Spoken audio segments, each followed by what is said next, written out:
lot of traction today, a lot of buzz. The law of attraction has been around. It was discovered, first written about 3,000 years before Christ.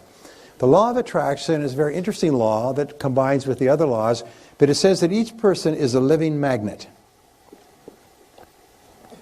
Now, along with the law of attraction, there's a couple of other laws. One is called the law of vibration. And the law of vibration, as you know, everything in the physical universe is in vibration, even thoughts. Now, what causes a thought to vibrate is the emotional component of the thought. A thought with no emotion just lies there. An emotion with no thinking is just out of control, like a random molecule.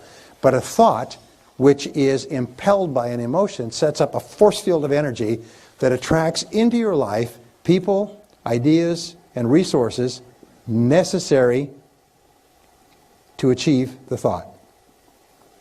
And the more powerful the emotion, the faster it comes into action. Now, the interesting thing is all these laws are neutral.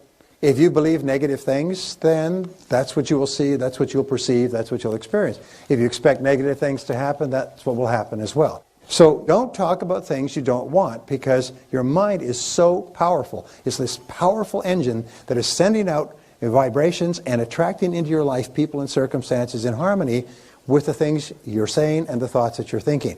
If you're thinking negative thoughts, you're attracting those things into your life.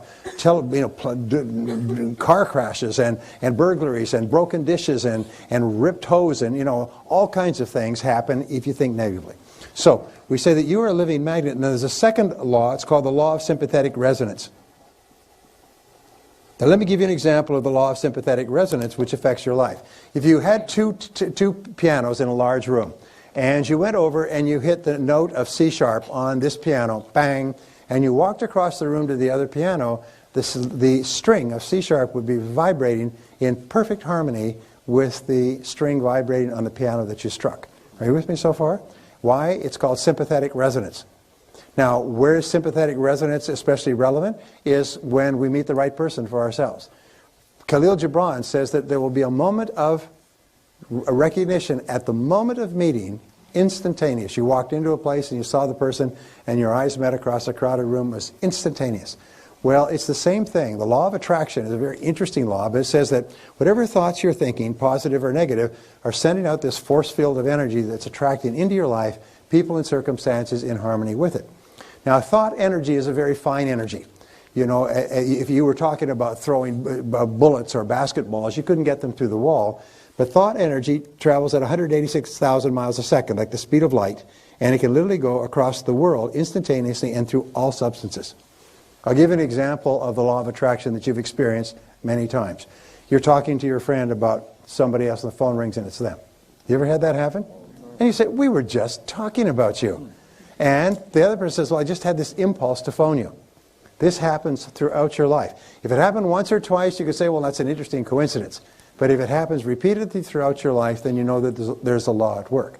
So how do you use the law of sympathetic resonance, the law of attraction? It's very simple. You keep your mind on what you want. And you think about what you want in very positive terms. You think about things that make you happy. You think about people that you love, and you think about success experiences. Interesting difference between winners and losers. Can you guess? Prior to every sales call or experience, both of them visualize and recall a memory. But winners recall their previous success experience and how happy they were about that. And non-winners recall their previous unhappy experience and how bad they felt and how depressed they felt and how unsuccessful and so on. So winners think of their past success experience and they set up a force field of energy that largely creates that experience. Sometimes when you walk into a room, if you are really up, people will turn their head. I mean, the vibrations will hit them. They'll turn their head. They'll notice that you've come into the room. So this is very much determined by the thoughts that you're thinking. We'll talk about this as we go along. So the law of attraction says you're constantly attracting into your life people, circumstances, ideas, resources in harmony with your dominant thoughts, but it is a neutral law. Nature is neutral in this sense. If you think negative thoughts and worried thoughts and anxious thoughts and angry thoughts, that's what you attract into your life. And so it's really important that you be aware of that.